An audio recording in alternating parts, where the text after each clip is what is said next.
Assalamu alaikum wa rahmatullahi ta'ala wa barakatuhum. Kuna sauraron duka shirye-shirye daga Mankal TV.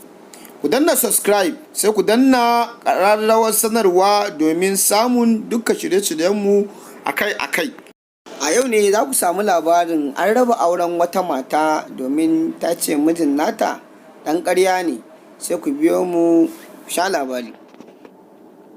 An raba auren ne saboda ta ce mijinta ɗan ƙarya ne a wata kotun gargajiya da ke zamanta a Mafo, Ibadan. A ranar Alhamis, an raba auren wasu ma'aurata da suka yi shekaru 14 dalilin sakaci da rayuwar ƙarya da mijin ke yi. Chief Ademola ya raba auren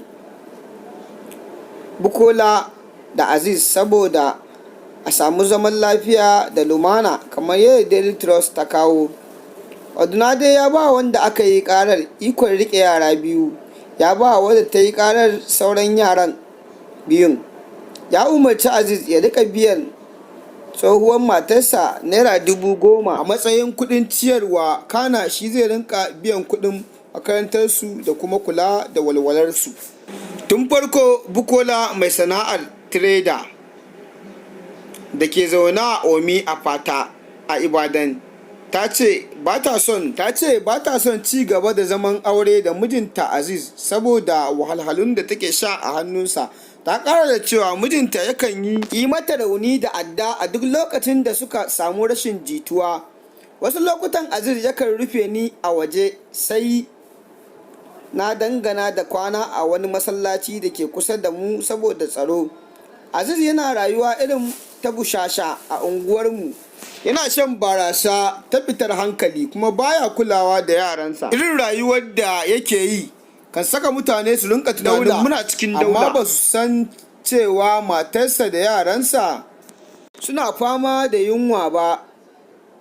Hakanan kuma duk lokacin da iyayena suka bani jari domin in fara sana'a, Aziz kan amshe kuɗin daga hannuna. A cewar Bukola, wanda aka yi ƙararsa, ya amince da buƙatar raba auren amma ya musanta zargin da ta yi masa.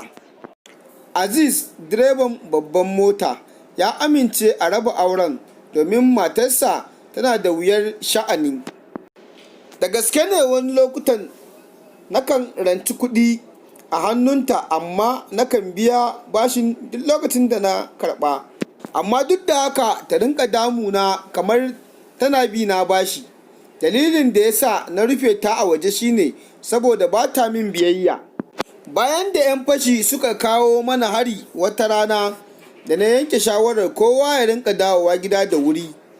Amma matar tasa takan kai dare tana hada-hada da kwastomomi wanda galibinsu maza ne. Ina kulawa da bukatun yarana, a cewar Aziz.